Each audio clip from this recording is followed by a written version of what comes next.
What's good, YouTube? The 2017 ban list dropped down hard, and there are 6 errata cards on it coming back. So all of the cards coming off the ban list have changes to their effects. They're not the same old card you used to know and love, but some of them are still busted. So I want to go ahead and clarify the changes for you guys so that we don't get confused. And something huge, you can still play with your old ban card. So if you want to play your Turbo Super Rescue Cat, you can. But what you need is a written translation on what the new card does in order to do so. It's not your opponent's responsibility to know what every single card in the game does. It's your responsibility as a player to let your opponent know what your cards does by having a proper version of it.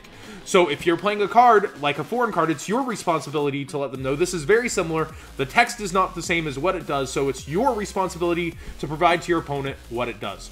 Rescue Cat will still be a level 4 Earth Beast type effect monster, and you can only use the effect of Rescue Cat once per turn now, so a hard once per turn. I don't believe that was in the original. And you can send this card to the graveyard, special summon 2 level 3 or lower beast-type monsters from your deck, but their effects are negated. Also, they're destroying during the end of the turn. So its old effect was, you can send this face-up card to the graveyard to special summon 2 level 3 or lower beast-type monsters from your deck. They're destroyed during the end phase. So, their effects did not get negated, and on top of that, that's kind of funny, that's busted. And on top of that, there was no hard once per turn on Rescue Cat, so you can't revive it and use it again during the same turn, but it's still a really good card by today's standards even. So I think the restrictions are good and healthy for Rescue Cat. It has new support coming out, and that's really nice. But I'll say more of my thoughts later. Let's go ahead and get to the erratas. Second on the list that you'll need to know is Imperial Order. It is still a continuous trap card. You must pay 700 life points during each player's standby phase. If you cannot pay 700, destroy this card. So used to, it was during each of yours. Now it's during each player. So ramping up to 1400 damage overall. That's pretty huge. While this card is in the spell and trap zone, negate all spell effects on the field. So before, it was still spell effects on the field by the Legendary Collection Yugi's World, but now there's an added cost. It's still really busted, and we still have 3 anti-spells. But again, let's talk more about that later. Future Fusion got a bit of the D. So if you want to resolve any of its effects, it takes during your next standby phase to get there. It's a continuous spell card. First effect, during your next standby phase after this card's activation, reveal 1 fusion monster from your extra deck, and if you do, send the fusion materials for that fusion monster from your deck to the graveyard. You gotta last a whole turn in Yu-Gi-Oh! It's not as likely anymore. The main utility was to send a bunch of stuff. That wouldn't be healthy for the game, so it's understandable they had to change it. Second effect, during your second standby phase after this card's activation, which is kind of the old effect, fusion summon 1 fusion monster with the same name as the monster revealed with this card's 1 effect from your extra deck. When this card leaves the field, destroy that monster. When the monster is destroyed, destroy this card. It's gotta last a whole turn to get there. It's still really good if you can resolve, if you can play Protect the Future Fusion in the sense. I'm not trying to play Protect a card in Yu-Gi-Oh! We all, I think, know how that goes. But I expect to see some really fun casual duels where, like, you see replays of it going ham and what it can do. I think we'll see that coming forward. But playing Protect the Future Fusion ain't my cup of tea. Maybe it's yours, but that's a really huge change to the card, and I think its relevance will be slim to none in competitive Yu-Gi-Oh! Because of that. Brain Control, I got this errata wrong on my ban list video. I was going 100 miles per hour because I was doing a live reaction. Well, let's slow it down and talk about it.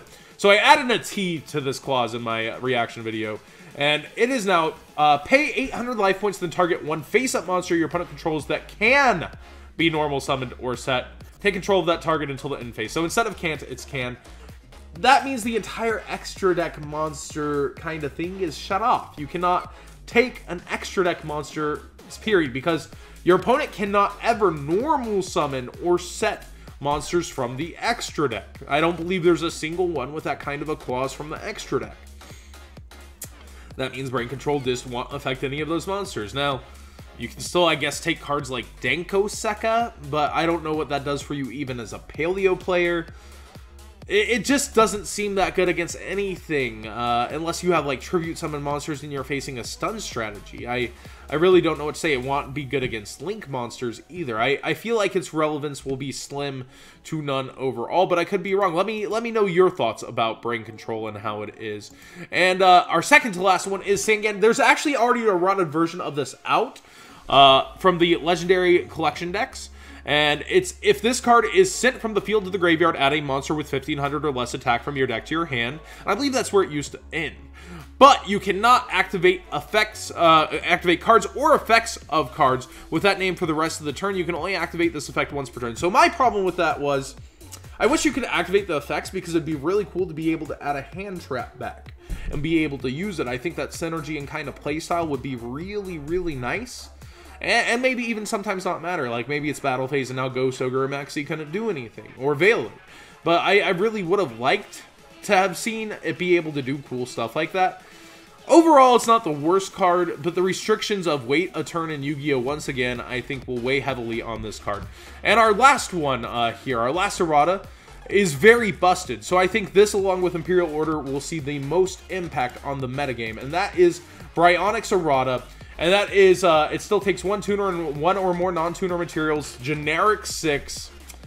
But its errata is going to be, you can only use the effect of Bryonic Dragon of the Ice Barrier once per turn, so a hard once per turn added clause. And you can discard to the graveyard any number of cards, then target as many cards your opponent controls, return them to the hand.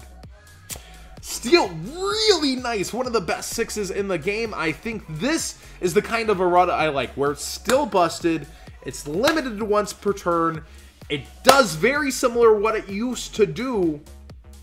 I like that feeling in the game. I think that is a healthy errata. I know I have this kind of comparison. And this is a weird comparison, but I'll tell it time and time again with erratas. You go back to your hometown after a couple years out of town, and you go with one of your best friends to a pizza joint. They invite you out, and you're like, oh, yeah, I remember you. We used to hang out all the time back in high school. Let's hang out. You sit down, and there's just something different about them. They're kind of still that same guy, but there's something different, and you don't necessarily like that difference. And maybe something in life made them have to change. That's what erotic band cards are! But seriously, I think Brio, I like how they did it to Brio, Cat, and Order. I think these three are the most relevant we will see in our metagames. I think Imperial Order will be the biggest one. This is a buff to Paleos, believe it or not. Paleos, yes, they use spell cards like Card of Demise, etc. But once established, it's that same thing. You get to go first, you get to play your cards, then you get to flip this up, much like Anti-Spell. Except, unlike Anti-Spell, it makes them unable to play their cards, period, and can react to the first one because the card will be face up on the field. It's just the added 700 life points during either player's turn. I think that's a little bit strong. Although, I believe the creator in Japan said he wants to bring back every card once, no matter, you know, like what. Erratas were definitely one of the best ways to make that happen. This is a bit beefy for Paleos having no hits. I think we're going to have to see a lot of Royal Decree in our side decks from now on. Maybe directly for this. Rescue Cat got its new support. I think we will see plenty of attempts at Rescue Cat and Rescue Cat decks. What are your initial thoughts of what you'll be using it for? It's level 3 or lower beast type monsters. How effective will that be in today's game? What will it be being used in?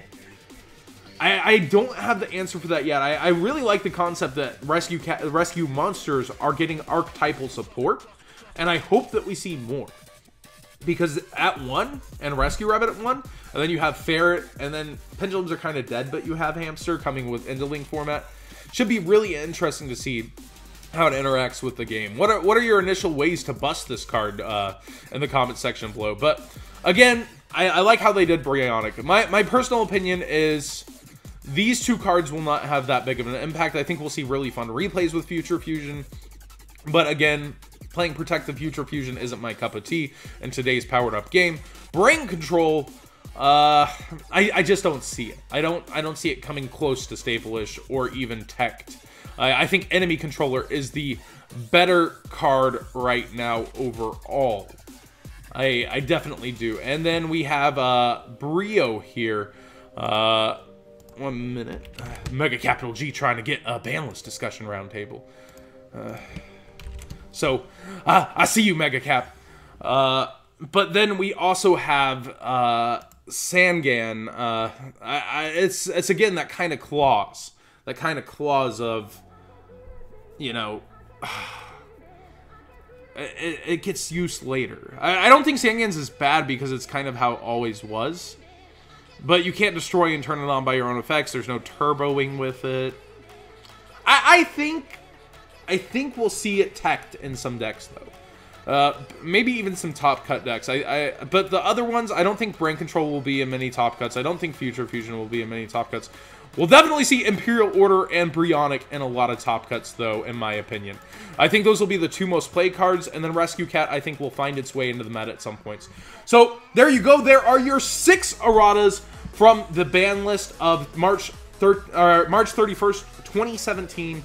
Let me know what you guys think about this, and let me know if you want to see a roundtable like we did with the link format on this ban list discussion. Thanks for watching, guys.